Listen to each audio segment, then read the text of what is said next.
Alright, let's say I've got a big hole at the end of this block here, and I want to close it off simply with a single polygon. I need to select the edge loop around that hole, and under the Mesh drop-down menu, there's an option here under Shape called Fill Hole. That'll fill the hole with a single polygon. I may need to subdivide that polygon, but for now, at least the hole is closed. Now let's say there's a section here that I want to make a copy of somehow. Part of this object can be cloned to create a new part of the object. I select the faces that I want to duplicate. So I can do that under the Edit Mesh drop-down Duplicate. There may be some options that I want to do. There's an Offset option that allows me to automatically move them away from the place where they're duplicated, but I'm going to go ahead and just duplicate them in place. I know that those faces have been duplicated because I can see the wireframe is green here and white here, so I know I've got one new object on top of another. And anytime you create a new object, your pivot point has been moved to the center of the world. So I'll go ahead and center the pivot. So not only did it duplicate the faces, but by default it creates a whole new object out of those faces. Without taking away these faces, we've made a copy of the faces that we've selected, which is actually a new object. One variant on that then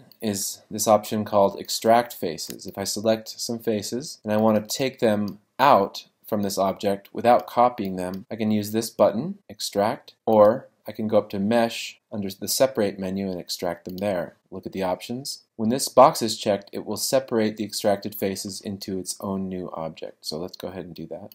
Now we've created new objects with their pivot points again at the center of the world. So I'm going to center the pivot back to my object, which is a new object, but it's actually taking away the faces from the original object. So instead of copying them this time, I've actually extracted them into a new object. So let's go ahead and bridge this gap here, close that up again. Maybe I can just get rid of every other one of these edge loops. So let's go down this line here using our Polygons shelf. We talked about combining objects to create new compound objects. We've talked about separating those two objects. There's a thing called mirror geometry. We can get to that later, but basically it allows you to make a copy of your geometry that's reversed like a mirror image, which is really useful when you're creating symmetrical models like this character here. I was able to mirror, so I only had to model half of her, and then I could flip the other half over using the mirror geometry function. So I'm not going to demonstrate that in this video. You also have a smooth function. You'll be tempted to use this a lot, but the trouble is, first of all, this function is going to create way more polygons than you probably should have in an object. Every time you use it, you're basically quadrupling the number of polygons that you have, so it gets really inefficient really fast. Also, another problem with it is when you just begin to smooth your geometry indiscriminately, things start to look waxy and rubbery and melted down. They don't preserve the structure very well, so you're going to have to craft and shape and sculpt your geometry carefully the way that you would draw a drawing or that you would sculpt a clay model. So try to avoid the temptation to use the smooth function unless you're using it wisely and strategically for a purpose. But just beware of the downsides as well. I might selectively smooth a portion of an object, knowing that I'm going to get extra geometry out of that, but understanding that it might be worth it to create a rounded, smooth edge on something. Reduce is a quick way to lower your polygon count to help make more efficient models. The only catch is it's sort of clumsy, and like any procedural function, it may not do what you want. It may reduce things in a strange way that you are not really wanting to have happen. So use that sparingly as well. The next tool is one that I like a lot. I use it a lot. It's called the Split Polygon tool. I think they might be phasing this one out of Maya. It's still there, but it's being replaced with the Multi-Cut tool.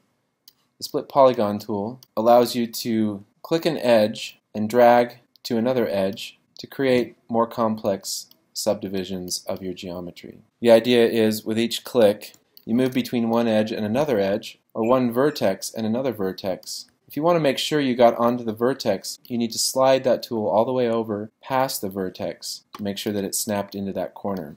And when you're ready to finish the cut, you push the return key. That will commit your changes to the geometry. If in the middle of my split polygon function I find that I've made a mistake and I want to go back a few steps, I can just push the delete key and it won't delete my geometry. It'll actually just move back and undo each section of the split polygon tool back to the start. Once I've made these cuts the way that I actually want and I'm happy with it, then I can just push the return key to split the polygons. Now this helps me to draw some complex shapes. To break down large shapes into smaller shapes, I may want to select all of these polygons and delete them to create specific shapes that I can't get from basic primitives. So that can be a really useful tool. Another tool I use frequently is the Extrude tool. Here's the shortcut for it, but it's also under Edit Mesh, Extrude. I don't know if this is the default hotkey or not, but I use Command E to extrude. Now, as we did before, we extruded edges, but you can also extrude faces. I've selected these 4 faces and push the hotkey, Command E, to extrude. Now, I don't see the extrusion, but I know that it's extruded because the manipulator changed. Those faces are just staying in the same place where I extruded them from. But there is geometry in there, extra geometry, and if I deselect that, I may inadvertently create hidden geometry that I don't want, and that'll really mess me up later. So I want to use the extrude tool very carefully and pay attention while I'm doing it. I want to just hit it one time and then move my object out. Again, I get this multifunction manipulator tool. It'll allow me to move those objects. If I want to scale them, I can drag one of these handles. And maybe if I want a uniform scale, I just need to click on one of those handles and it'll change the center to another cube that'll allow me to